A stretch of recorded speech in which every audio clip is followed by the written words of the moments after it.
But welcome to Andrea Bucket Cooks Facebook Live, our Friday night feed. Really excited that you're all here tonight. We are doing our Big Batch Burritos. This is a better than takeout version of our Friday night feed, so welcome. Let us know, let us know if you can hear us. There might be a little bit of a delay in your comments, but we will get to them, or Trevor will get to them as soon as possible. So we're talking Big Batch Burritos. If you guys follow me on Facebook or Instagram, and I hope you do, you will know that I was just on a large farm tour in Manitoba this week and got to visit some of our amazing farmers across Canada. So it was a perfect opportunity. A perfect opportunity for us to showcase Canadian beef tonight in our Big Batch Burritos. This is a recipe that I make for my boys, and my boys help on a Sunday night when we do meal prep, and it's a great thing to do for the week ahead. Great for a grab and go. We know that kids that make their food are more likely to eat it and have a more nutritious diet. So we're really excited about sharing this recipe with you tonight. All right, before we go any further, yes. How's everybody seeing this? Are we being frozen, or are we rolling right through? That's for the people out there in the other side to answer. As always, Trevor Penny is on the other side of the camera. And what? Happy Friday, Trevor. Happy Friday. They want to know what you're drinking. So I'm drinking Rickard's Red. Nice dark beer, nice and refreshing. Felt like a beer tonight, guys. So this is a Rickard's Red. All right, foodie mom, pampered chef is here. Hey, Andrea. Hey, how's it going, guys? Pearl Ivins is with us. Hi, Pearl. All right, so let's get started. We're going to head on over to the stove, Trevor. All right. So we're just going to give Trevor a second to get a follow me over. All right, let's go. Let's do it. All right, let's do it. Okay, so Big Batch Burritos, as always, you can find my recipe at andreabucket.com.ca. And we are going to make this. Now, I'm going to just show you half of a recipe tonight. And when you go to my website, the recipe, because it's Big Batch, will make 16 burritos. So we love to make this recipe because it makes enough for the kids for a couple lunches. And as you know, I have boys. And boys eat a lot. Okay. Interestingly though, even though boys do eat a lot, there is some research that indicates they don't get enough protein in their diet. Like something like 57% of boys do not get enough protein in their diet. So, you know, adding beef during snacks or lunches, like in these beef burritos, is a great way to add protein. I don't know about you guys, but my boys are involved in hockey and all kinds of things, so they're fairly active. And obviously they need that beef to keep their muscles nice and strong. So first up, this is a really easy recipe, guys. And we want them to be easy for people that are busy like me. We're gonna add just a little bit of canola to the pan. And we're going to go straight in with just a little bit of chopped onions. This is a chopped white onion.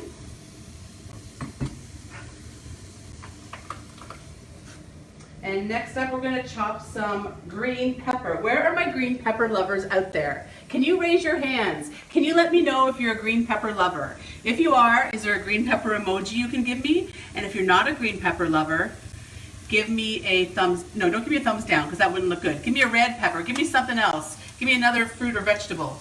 I love green pepper in anything that has a bit of tomato in it, because I think it just adds sort of another bitter quality that you can't get from the sweet red peppers. We're just going to chop this up, but if you don't have a green pepper, feel free to swap a red pepper out, or an orange pepper, or a yellow pepper. Anything that adds a little bit of crunch to this is delicious. All right. So we're just going to throw this right in our pan. And we're just going to let that cook up for a few minutes. We're just going to get our wooden spoon here and stir that around. Trevor, you want to head on over to the computer and see if we have any questions tonight? Sure, I can do that. Trevor is We have all something over. in common, Andrea, you and I. What's that? Well, we both love farmers. We both love farmers. Yeah. Who does not love farmers? And Canada has some of the best farms in the world. We really grow some of the most delicious food in the world, including beef. All kinds of crops are grown there. I got to visit a few farms this week, Trevor. I know, you were gone. I did. I think you might have a picture of that. Oh, yeah, let's see. So yeah, I got to visit a few different farms this week. I got to visit a bison farm, which was spectacular.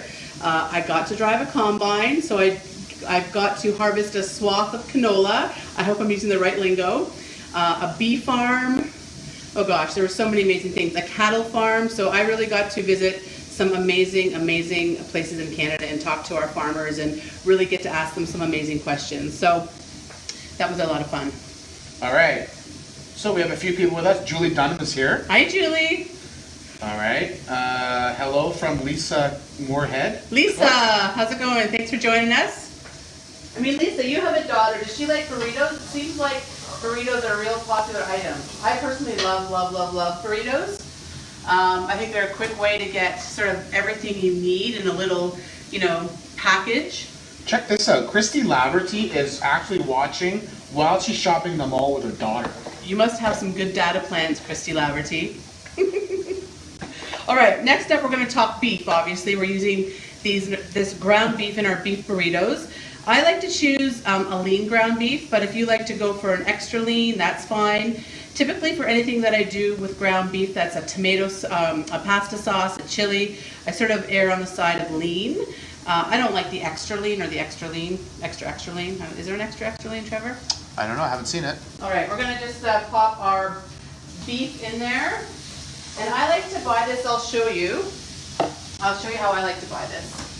For this recipe specifically, and this is on sale at my Loblaws today, I like to buy the family pack, especially for this recipe because it is a big batch.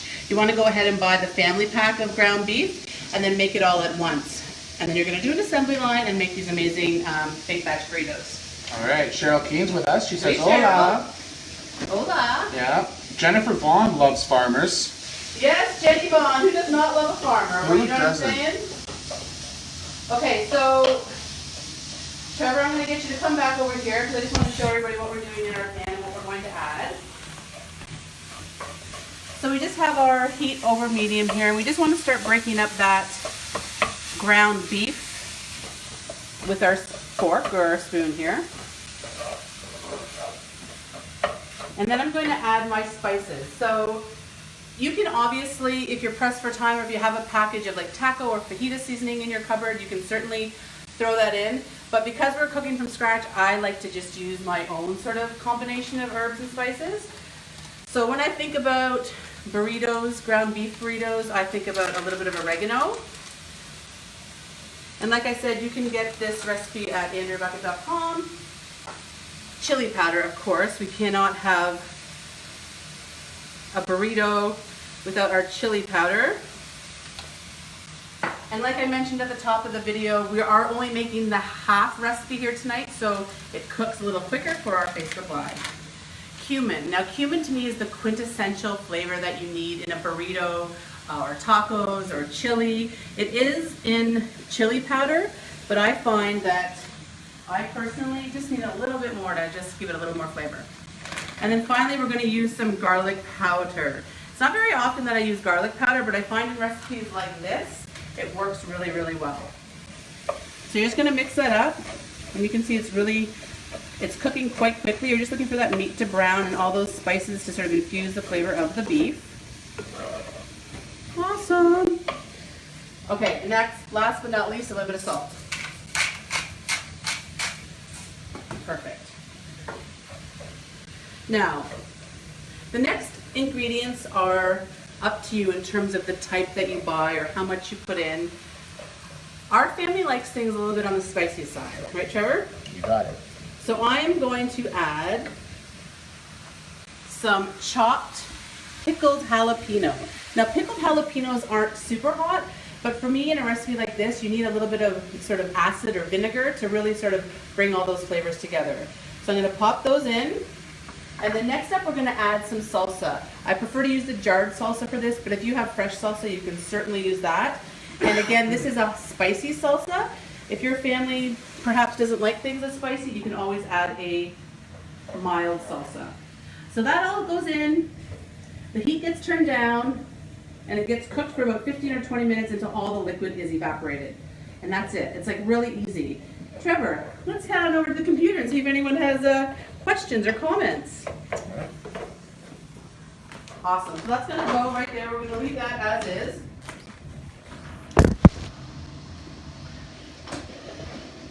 Excuse me. All right, Pearl Ivans, yummy. No power here. Oh, they've got some power out Oh, there. no. Pearl Ivans lives. What else do we need? Deb Rankin is loving our new format. Thanks, Deb. We're giving it a try. Yeah, something new for me to work Yeah. on. Do you guys out there, I find a lot of people eat a lot of chicken these days. A lot of chicken breasts. They don't even like chicken thighs. So we like to have a balance in our house. We eat a little bit of everything. We love to have beef in our diet too. But I'm just wondering if you guys enjoy beef. How often do you eat it? Let me know what's going on in your world in terms of consuming beef, because I think beef is super tasty.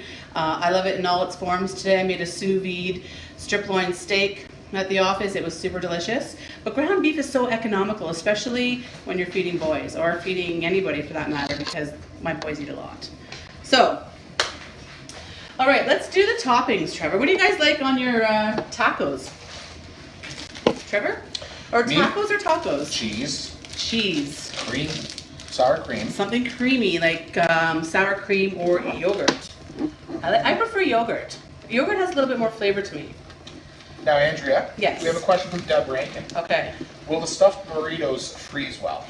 Yes, they do. Deb, it's like, I feel like you're yeah, like you have all the best questions. You remind me of what I need to say. So thank you for that. Yes, these freeze extremely well. And often what I do actually is freeze them in pairs in Ziploc bags wrapped in parchment paper.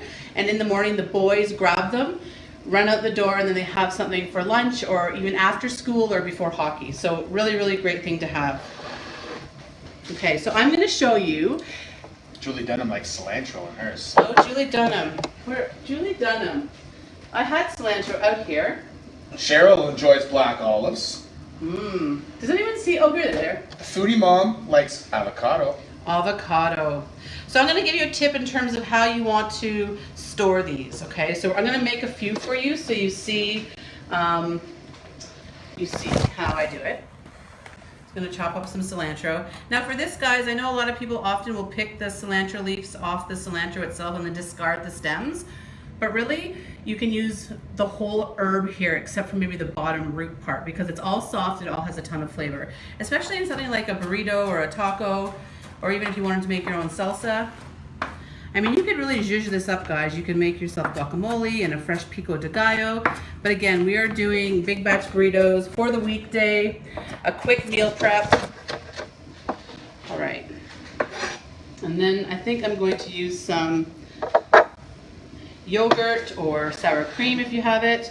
Our beef, so this is a beef that we did ahead of time. And then some rice. Okay, so again, you can put anything. You can put some black beans in there. There really isn't too many ingredients to this to make it satisfying. Okay. I mean, beef has it all, Trev, don't you think?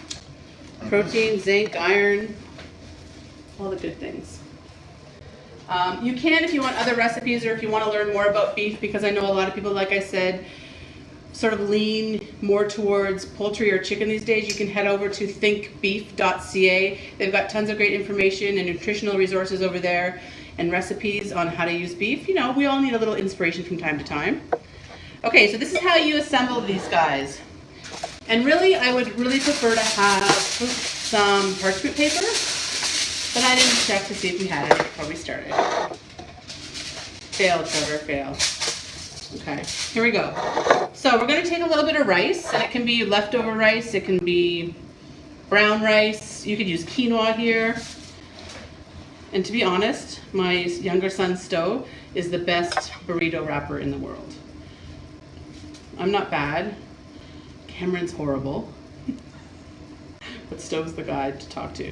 So actually, when you make these, you're going to measure out, I should have showed you, about 1/3 of a cup of rice and about 1/2 of a cup of the ground beef mixture. Let's just measure that. I mean, it doesn't have to be perfect, but that's sort of the guidelines. Now here's the tip for stuffing your burrito or taking condiments on the side. So in here, I believe you can put things that are a little bit drier, like cheese, for instance, is a great thing to put inside. This is a little bit of cheddar cheese. Green onions, one of my faves. And then I like a ton of cilantro. So I just put that in there. We have a suggestion here. Yes. Chipotle sour cream drizzle. Yes, I don't know who's that's Deb one ranking. after my own heart. Absolutely. You could even put some chipotle peppers in the ground beef mixture and give it a really smoky flavor. You can definitely doctor this up any way you want, but this is just a real simple, like basic recipe that anyone can pull off, probably with the ingredients you have in your house. Okay, so are you ready for the roll, Trevor? Okay. So this is how you do it. You notice that I put all my ingredients sort of to one side here, and I've stacked them up. So what you're going to do is you're going to take the edge that's closest to you, and then you're going to roll it away from you. Okay. And then just as you get right into the center, we are going to just tuck the edges in, and it's okay if some stuff falls out. I'm not like the burrito master by any means. Woo! And then we're going to, beautiful, just give it a little squish. Now, if you wanted to eat these right away, what we do in our house, I'm going to turn this around back this way, is we put it in a cast iron pan with a little bit of canola oil and put another cast iron pan on top, and it gets beautifully crispy on one side. Then you flip it and you cook it again until the other side gets nice and crispy. And then you cut it in half and you serve it with all your wet condiments like sour cream, salsa, guacamole. All right. Sorry. Go ahead. Quick question. Yes. The Big Batch of Yes. burritos, we said makes how many again? So this Big Batch of burritos makes 16 burritos. So 16 burritos this size. So what I tend to do is for the boys, they could eat 2 at a time. Is what I would do is I would do another one, put it right in here, or no, I would do them all individually. So at this point, I'd use parchment paper and wrap them. Just pretend this is parchment paper, guys. But aluminum foil works too. Wrap it up, and then just tuck the ends under. Now, great tip. Once you go through a bag of these, what I actually do is I just slide all my burritos right back into the tortilla bag and pop that right in the freezer so it's nice and flat. Then the boys can go in and grab 1 or 2 and then either heat them in the microwave if you want, or you can do them on the cast iron pan like I said. So that is our Big Batch burrito recipe. My dog is trying to eat the ground beef off the floor. Yeah. Yeah? Jennifer Dick, love your love of Canadian farmers, right? I have so much love for Canadian farmers. Like I said, I don't know if you guys saw that picture. Trevor, you want to show them that picture? Of you and the farm. Yes. Absolutely. So this is, I'll move over here. So this is a picture, a couple pictures, me on the combine. Like I said, I got to harvest some canola. Me on a bison farm, which is breathtaking. I had the opportunity, like I said, to talk to a bunch of Canadian farmers, cattle farmers included, because Canada raises some of the most delicious beef in the world. So that's why I wanted to highlight our Canadian beef here tonight on Andrea Bucket Cooks Facebook Live. Anything interesting you want to tell us about? Oh. I don't know. I'm just throwing you on the spot there. Did you learn anything? I learned lots of stuff. Just that Canada produces like really safe, really delicious food, and people shouldn't be afraid of the food system in Canada because and ask more questions, but go to the source. That's what I learned, because I learned a heck of a lot of stuff about beef and how we raise beef in Canada, and it's really revered around the world for its quality and taste. So Canadian beef is where it's at. Go to ThinkBeef.ca for more recipes or information on beef. If you have any questions for me about food, about farming, send them to me. I have a big community that I can reach out to and ask questions as well. Again, you can check out my website for this recipe. Please share this video, guys. I love it when you share. Let me know that you're here. Comment below and let me know what you like to put in your burritos or what you love. What's your favorite Canadian crop? There are a lot of them to choose from, so I'd be interested to see what you say. Happy Friday night, guys. Trevor, thanks for everything. My pleasure. Big beef batch burritos. What is it, Trevor? Big Batch Burritos. Big Batch Burritos.